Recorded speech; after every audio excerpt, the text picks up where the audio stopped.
If it is released, if all the information that you've heard from your witnesses is released, if they release, alien craft, and they release alien bodies and all of these things, how do you imagine the world would be different?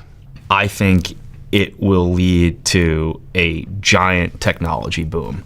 I think once we're told, hey, there's this technology that exists that could revolutionize the way we live, it could lead to anti-gravity technology. It could lead to new energy sources, right. Solve the energy crisis overnight, right? It could lead to interstellar travel and going farther out, And I think it would have a great psychological effect because, if suddenly you go from the point of saying, well, maybe we're the only intelligent species in the universe, and then you suddenly get the idea that this is a universe full of life. What does that mean for religion?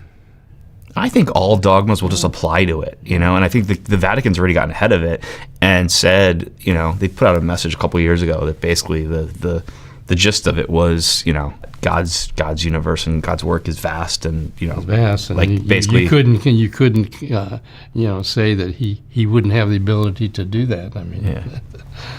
So in fact, from a religious standpoint, and certainly in the case of the Catholic Church, they've had very positive views about population being throughout the universe. And there's nothing really, at least from the Catholic Church's perspective, there's nothing that counters that doesn't allow you to wrap your head around the fact that there's other life out there. Are you guys religious? Not like overly religious, but like my mom's Irish and grew up going to Catholic school, and I went to CCD on Sunday school. It's called a CCD where I grew up. Do you believe in God? I do. Do you believe in God? I do too. Yeah, and I'm a practicing Catholic. So would that mean that you believe God has made all of these aliens as well? That's what my worldview is. Yeah, I would think that I couldn't say that's not the case, but as a scientist, I can't prove that it is the case. But just on the statistics of it, it's pretty likely. An interesting thing happening right now, Stephen, too, is these people who have been gatekeeping the truth. A lot of them are afraid to come forward and tell the White House what they know because they think they're going to be villainized. They think the optics around this are such that, like, if someone's been covering this up, they're the villain of the story, right? And so the White House and the Director of National Intelligence and the Department of War realize this, and so in the last couple of weeks, they've been messaging out to the military and the intelligence community that this is not a witch hunt. It's not an endeavor to punish anyone. They want to encourage people to come forward. They assure them there will be no punishment for being involved in gatekeeping this. They just want to learn the truth and find out where the real evidence sits. So that's another thing that's playing out right now that I think if it gets out there enough, it will lead to more people coming forward with that evidence we all want to see. Yeah. Earlier on, you talked about how some people feel like their lives are at risk because of what they know. Has there been any instance of anyone being punished for saying anything in this regard? Well, certainly having their clearances pulled or losing their opportunities for advancement. We've heard stories like that from several people in the intelligence. Is there anyone you can name that has said that they were threatened or punished or in some form because of what they certainly the number one whistleblower for many people has been David Grush.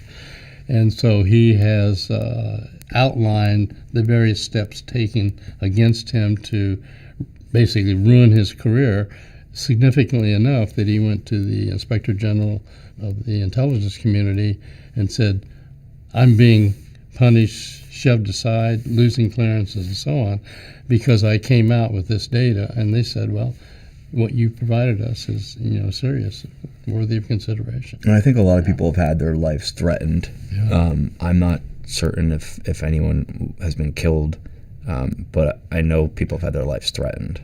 Yeah. And who's threatening them?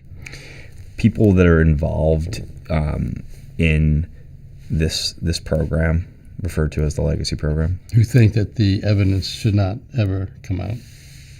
This Legacy Program, so this is a program ran within the U.S. government? U.S. government, elements of it, and also defense contractors. And you think the Legacy Program knows the truth on this regard? Yes, because they have the first-hand evidence of the crash materials and the bodies. There's 80 years of data that this group has. And they haven't released or leaked that data for the last 80 years. There'd be no advantage.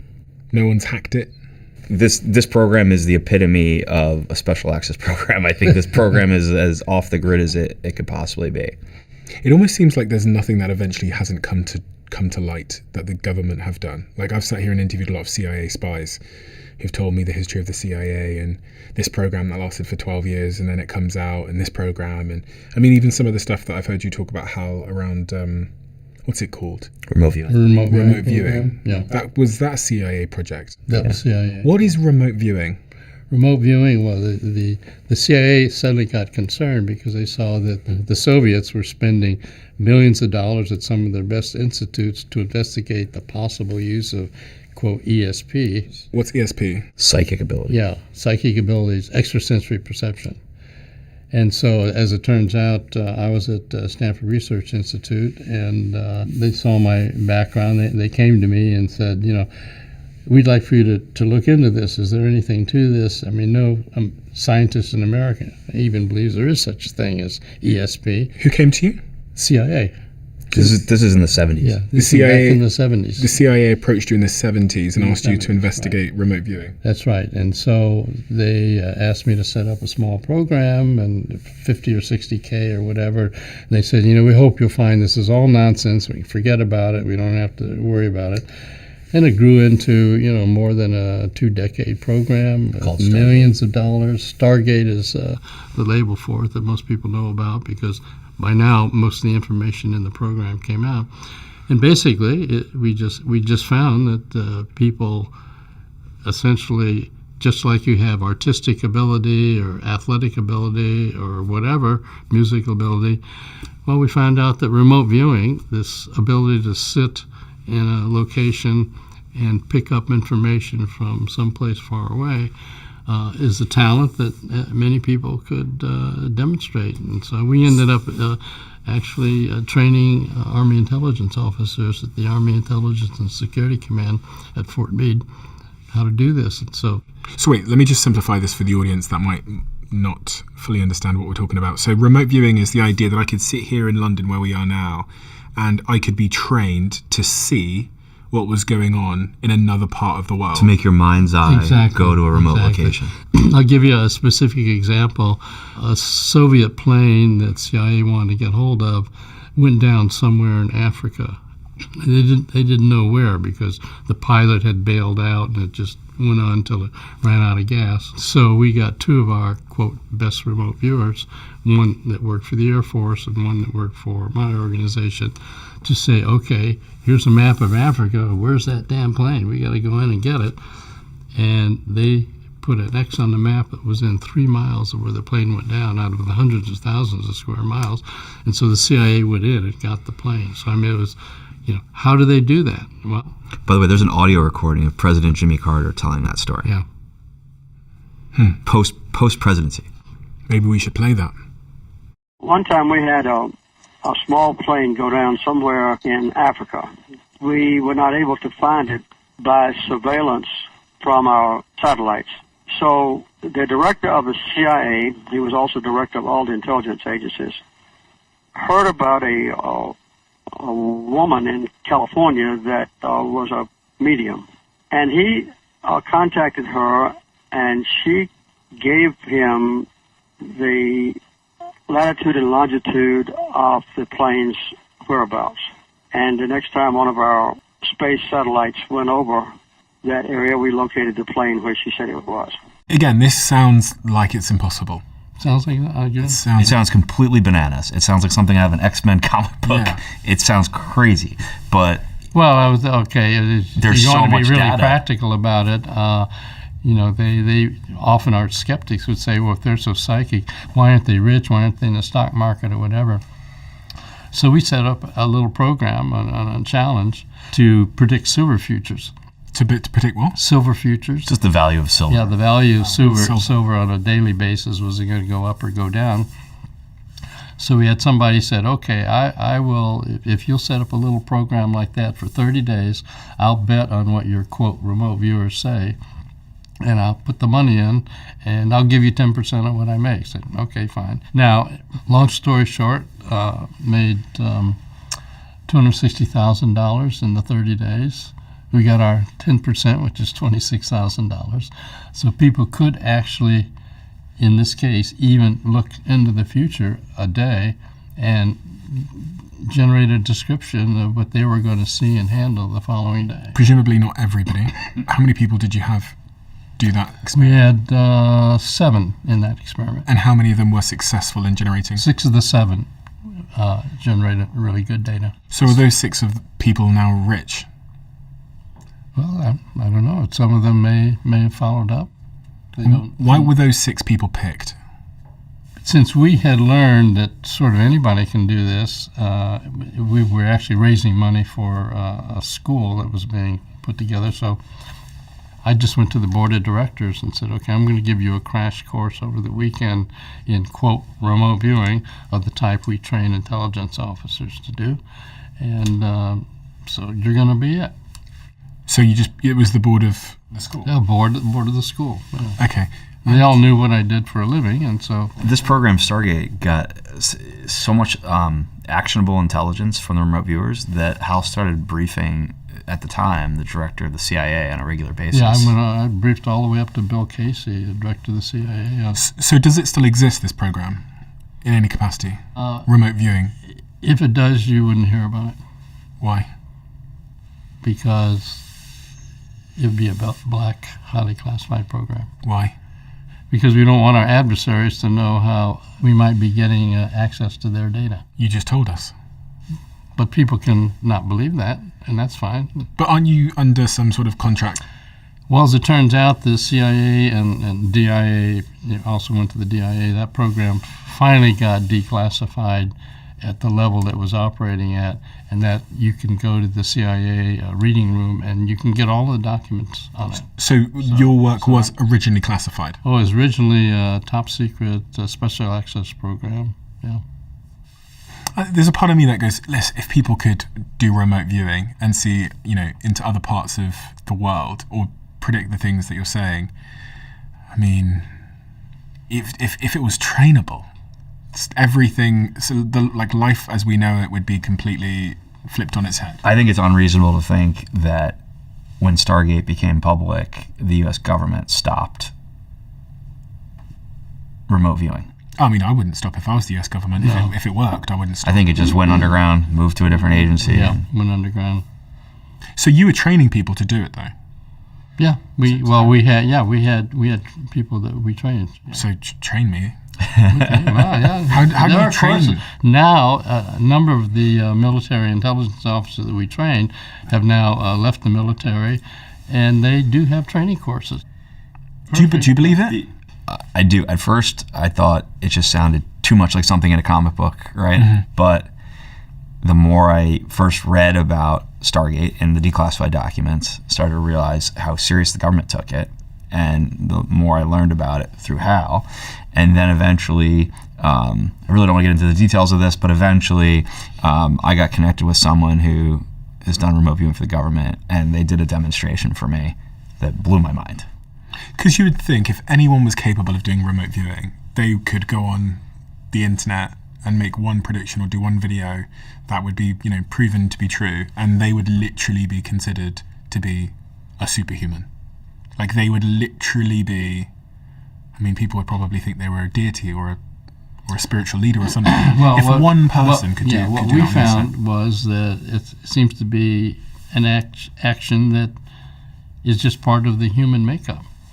And so it isn't like they're a super deity or a godlike or really off the charts.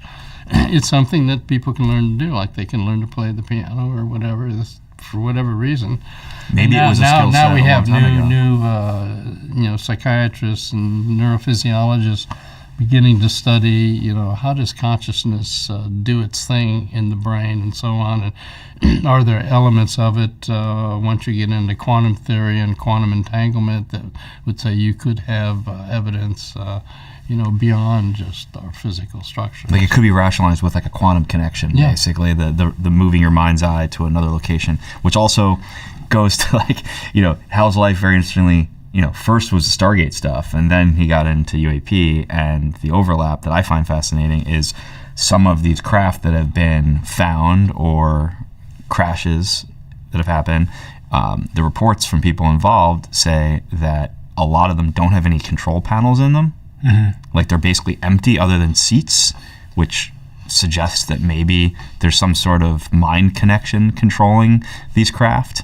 I did wonder about the crafts. I thought, if I was an advanced civilization, why would I, and I was that smart, why would I send life to these planets when I could just send the crafts? Why am I sending biological life when I could just send the... maybe they're manufactured biological life. Maybe they're the equivalent. Maybe they're not sentient. Maybe. Yeah. It's true. But the remote viewing stuff opens up a lot of possibilities. We, as part of this CIA program, we found that people could affect quantum devices that were totally shielded by superconducting shielding. Well, tell them that particular story. There is a quote psychic, so-called, and so I brought him to Stanford, and I was skeptical at the time, and I said, okay, well, we've got this super experiment where there's a tiny quantum chip down inside of this electrical shielding, magnetic shielding, superconducting shielding. We want to see if you can affect it.